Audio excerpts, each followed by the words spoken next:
You are welcome to come forward a bit. Like maybe like 3 big steps. There we go. Hi everyone, I'm Katie St. Clair. I teach painting and drawing in upper level classes at Davidson College. It has been my privilege this year for the past 3 years, to work with Courtney and see her work progress.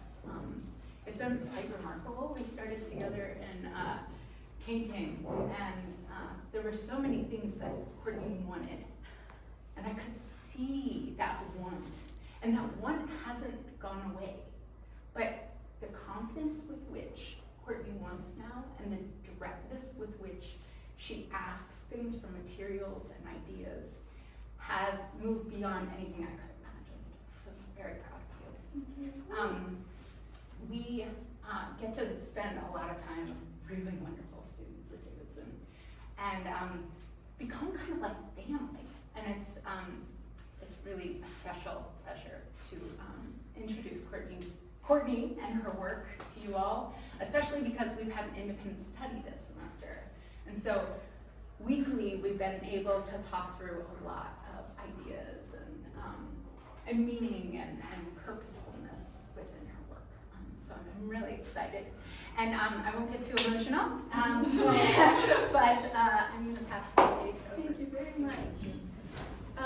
I'd like to start by thanking everybody for coming, thanking Marissa and Leah, who's not here, for putting up with me and helping me out, and Trey Sheila for all of the supplies and questionable things I ordered, all of my professors, Katie and everybody who's here and who's not here, Court and David and Joel as well.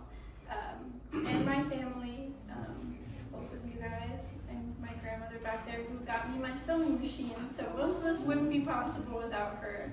I really appreciate you guys for being here. I'm gonna cry, so I'm gonna shift gears.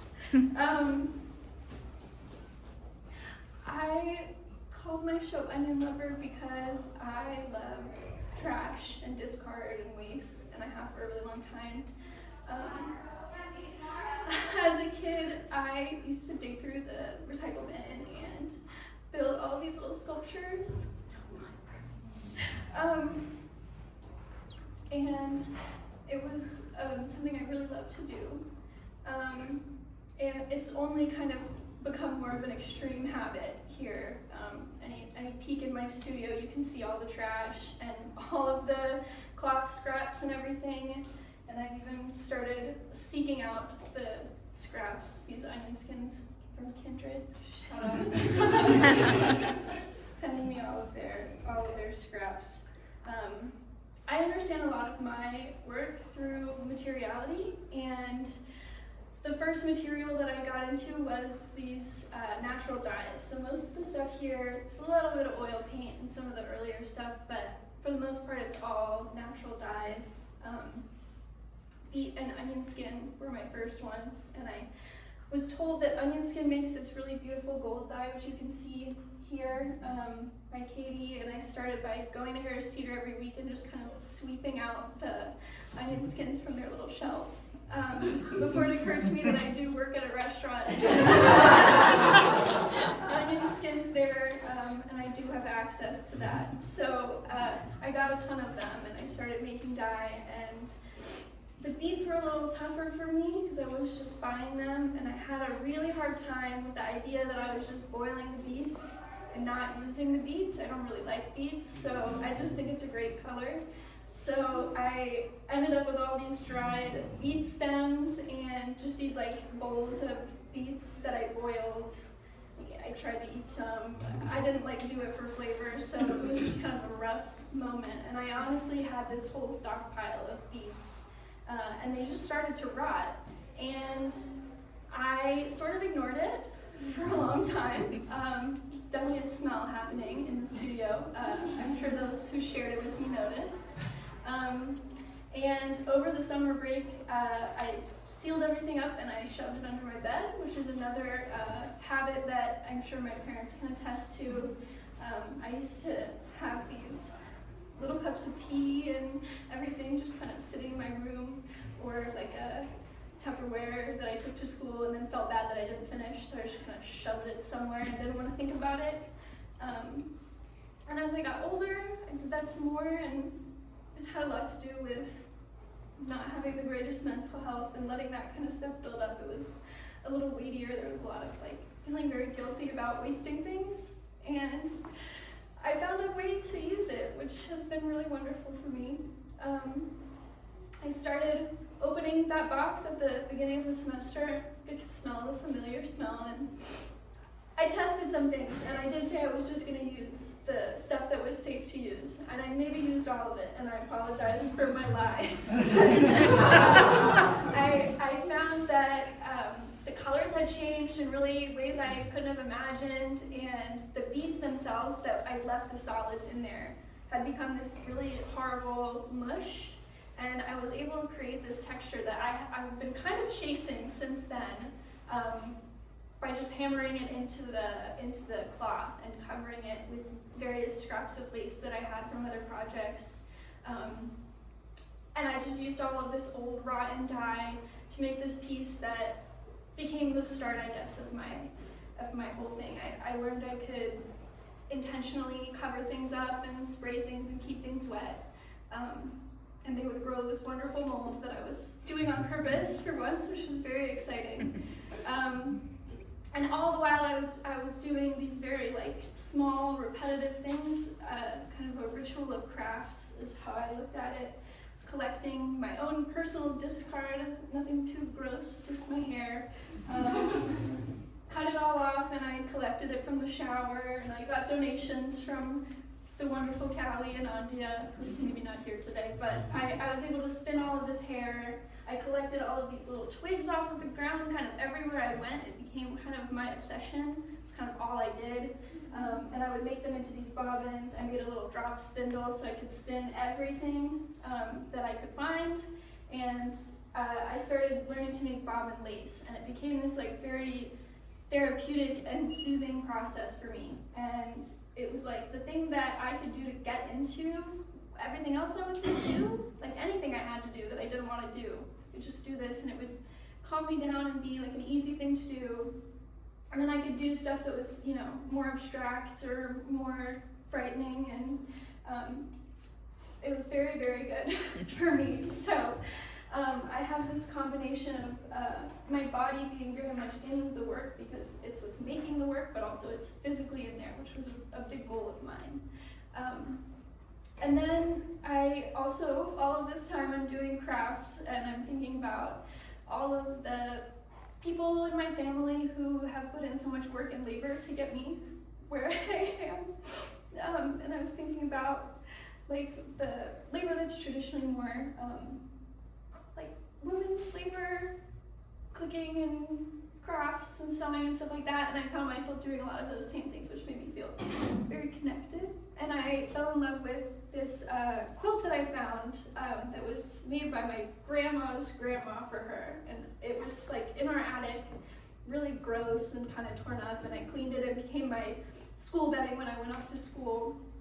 And in about, I would say, I don't know, sophomore, junior year, I started to take it apart because it was falling apart, and I was taking it apart to examine it, to make things with it. I was drawing it, I was like really fixated on it. And that's how I started making these quilts with all of my trash, because I had a lot of trash and I wanted to build it together into something really lovely and beautiful. And all of this has been kind of a conglomeration of all of my obsessions and everything that I've really just the whole last probably 2 or 3 years of my life. Everything is kind of in here.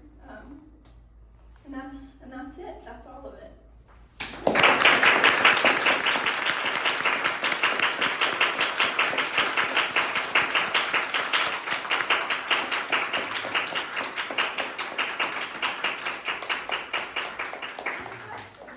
We're going to open up for questions. If anyone has any questions about the things they're seeing. During your install, you kept saying that was really heavy from what you stuffed it with, but you never told us what you stuffed it with. Yes. So what is in that one that makes it so heavy? I got about a truck full of these upholstery fabric samples from my mom's friend Ginger. She like has a textile business, and so so, like, I agreed to take it. She showed me, like, she sent me a picture of, like, 2 bags of it. And I was like, yeah, well, sure, I can do something with that. And then I got so much of it. And it was so overwhelming. It was like, I was like, I have no idea what I'm going to do with this. And that's what the start of that quilt is made out of. I had, just so much. And I was like, I'm going to just sew it all together and make a really big quilt. And then I started designing patterns, and I still had so much of it. Like, no matter how much I used, I just had more and more. And I tried to, like, pawn it off on Court and on the base studio, and nobody wanted to take that much cloth. So it's in there. It's a lot of cloth, other studio scraps. I'm sure there's some mold, and you may plug your ears for this, Mother. There is probably a few spiders in there because I really enjoyed that space, and it was definitely something I got to get through because I admire them, but I don't want to cuddle. But yeah, it's probably about 250 pounds. The little corner pieces are made from the same upholstery fabric. That's not even all of it, to be honest with you guys. There's like plenty more if anyone's interested.